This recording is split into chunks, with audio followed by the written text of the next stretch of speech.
Hello students, I am Alka Jain. आज मैं ICSC class 10th साहित्य सागर के पद्य भाग से भिक्षुक कविता के विषय में बताने जा रही हूँ।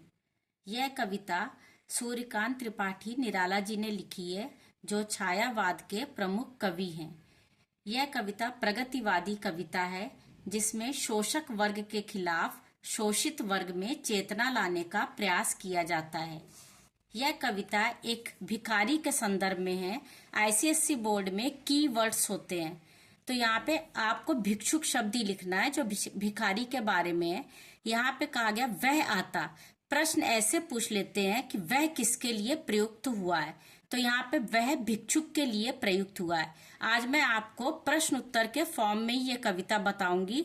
व्याख्या तो आप लोगों ने अपने स्कूल में पढ़ी ही होगी। प्रश्न ऐसे आ जाएगा कि वह किसके लिए प्रयुक्त हुआ है, तो आपको आंसर लिखना होगा कि वह यहाँ पर भिक्षुक के लिए प्रयुक्त हुआ है। फिर ये लाइन आ रही, दो टूक कलेजे के करता। दो टूक कलेजे के करता, ये एक मुहावरा है जिसका अर्थ है कि वह अपने दिल को दुखी कर रहा है। यहाँ पे पूछ सकते हैं कि वह भिखारी दो टूक कलेजे के क्यों कर रहा है, पछताता हुआ मार्ग पर क्यों आ रहा है। तो इसका जवाब लिखना होगा कि वह भीख मांगना तो नहीं चाहता, पर उसके पास कुछ है नहीं, उसका दिल भी दुखी हो रहा है, दिल के टुकड़े टुकड़े हो रहे हैं और वो पछताता हुआ मार्ग पर चला आ रहा है। फिर पूछ लेते हैं कि उसके पेट और पीठ मिलकर एक क्यों हो गए हैं। यहाँ पे बहुत सुंदर वर्णन कवि की लेखनी से हुआ है कि वह इतना दुबला पतला कमजोर हो गया है, उसको खाना नहीं मिल रहा है कि उसके पेट और पीठ दोनों चिपक गए हैं और मिलकर एक दिख रहे हैं, और वह चल भी नहीं पा रहा है। और लकुटिया मतलब लकड़ी का सहारा लेकर, लकड़ी को टेक टेक कर वो चल रहा है, और उसे थोड़ा सा मुट्ठी भर दाने को, उसे थोड़ा सा कुछ भी खाने को चाहिए जिससे कि उसकी भूख मिट जाए। यहाँ पे अगली लाइन में लिखा, मुंह फटी पुरानी झोली का।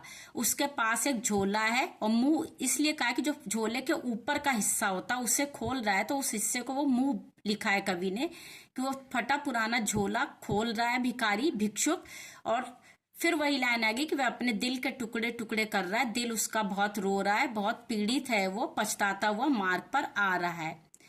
फिर यहाँ पे भिक्षुक के साथ उसके दो बच्चे भी हैं, वो हाथ फैलाए हैं। यहाँ पर इस लाइन में, इसके दूसरे पद्यांश में दूसरी लाइन में देखो, बाएं से वे मलते हुए पेट को चलते। यहाँ पे हम लोग को ये ध्यान रखना है कि प्रश्न अगर ये आ जाए कि वो किस हाथ से पेट को मल रहे हैं, तो यहाँ पे बाएं शब्द को आपको याद रखना पड़ेगा। अगर दाएं लिख दिया तो नंबर कट जाएंगे। वो बाएं हाथ से पेट को मल कर चल रहे हैं, ऐसा क्यों कहा है, तो यहाँ पे बताना वो ऐसा कवि इसलिए कह रहे हैं, वो बच्चे भिक्षुक के बाएं हाथ से पेट मल रहे हैं, यानी वो अपनी भूख को दर्शा रहे हैं। उनके पेट में कुछ भी नहीं है, उन्हें खाने को कुछ चाहिए, इसलिए वो पेट पर बायां हाथ मल रहे हैं। और दाहिना दया दृष्टि पाने के लिए, और उनका दाहिना हाथ फैलाए हुए वो आगे को बढ़ाए हुए चल रहे हैं।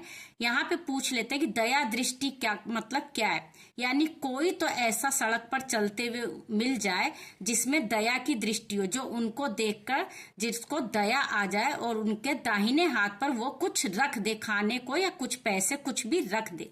तो यहाँ पे इस लाइन का मतलब है कि बाएं हाथ से तो वे अपने पेट को मल रहे हैं, जिससे वो अपनी भूख को दर्शा रहे हैं, और दाहिना हाथ बढ़ाए हुए चल रहे हैं, जिससे कि किसी भी व्यक्ति की दया रूपी दृष्टि, कोई भी व्यक्ति सड़क पर चलता हुआ उन पर दया दिखा दे और उनकी निगाह उस पर पड़ जाए और उसके हाथ में वो कुछ रख दे। भिक्षुक और उनके दोनों बच्चे इतने भूखे हैं कि उनके ओठ भी सूखे जा रहे, होठ उनके सूख रहे हैं, उन्हें कुछ नहीं मिल रहा है।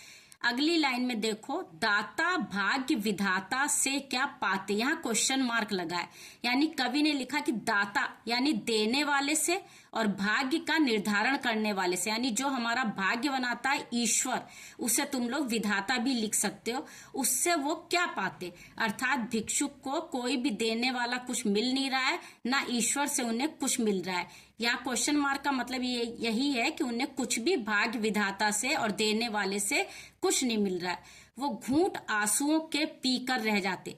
उनकी आंखें भर भर के आती लेकिन वो अंदर ही अंदर घुट रहे हैं। ये भी मुहावरा है, घूंट आंसुओं के पीना। वो अंदर ही अंदर पीड़ित हो रहे हैं, अंदर ही अंदर रो रहे हैं। उन्हें ना तो कोई देने वाला कुछ दे रहा है, ना कोई उनका भाग्य का निर्धारण करने वाला ईश्वर उन्हें कुछ दे रहा है। यहाँ पे ये प्रश्न पूछ लेते हैं कि इस पंक्ति का आशय स्पष्ट करिए कि दाता भाग्य विधाता से क्या पाते।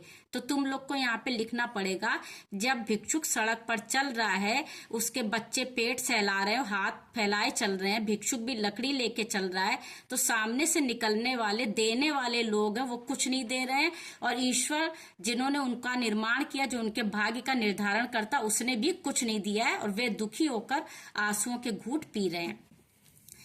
अंतिम पैरा देखो, चाट रहे जूठी पत्तल वे कभी सड़क पर खड़े हुए। यानी भिक्षुक को कुछ भी नहीं मिल रहा है, तो जो जूठन सड़क पे कूड़े के ढेर में जो खाना लोग फेंक देते हैं, वहां पत्तल पड़ी, पत्तों से बनी हुई थाली को पत्तल कहते हैं, उस पत्तल से भी वो कुछ खाना चाह रहे हैं, उनको कुछ नहीं मिल रहा है, तो वहां से उठा के खाना चाह रहे हैं। लेकिन यहाँ भी झपट लेने को उनसे कुत्ते, जो कुत्ते होते हैं सड़क के, वो जूठन में से, वहां कूड़े के ढेर से कुछ खाते हैं। तो यहाँ पे कवि ने ये दिखाना चाहा कि वो जगह तो कुत्तों के लिए है, कुत्ते वहां से खाने के लिए तत्पर रहते हैं, तो वो भी वहां पे भिक्षुक को नहीं खाने दे रहे, उनसे झपटने को तैयार है। यहाँ पे कवि ने ये कहना चाहा कि यहाँ पर कुत्तों का अधिकार, वहां भी भिक्षुक को कुछ नहीं मिल रहा है। फिर कवि ने अपने भाव व्यक्त किए अगली लाइन में, ठहरो, कह रहे ठहरो, अहो मेरे हृदय में है अमृत। कवि निराला जी कह रहे कि मेरे हृदय में, यानी कवि निराला जी के हृदय में अमृत है, अमृत का भाव है, एक अच्छी भावना है भिक्षुक के लिए। कह रहे मैं सींच दूंगा, मैं उस अमृत रूपी जल से भिक्षुक को सींच दूंगा, अर्थात उसकी जो बातें हैं, भिक्षुक की जो मैं महसूस कर रहा हूं पीड़ा, उसे मैं अपनी लेखनी से लिख दूंगा और दुनिया के सामने लाऊंगा। तो वो वैसे ही प्रसिद्ध हो जाएगा जैसे अभिमन्यु। अभिमन्यु के बारे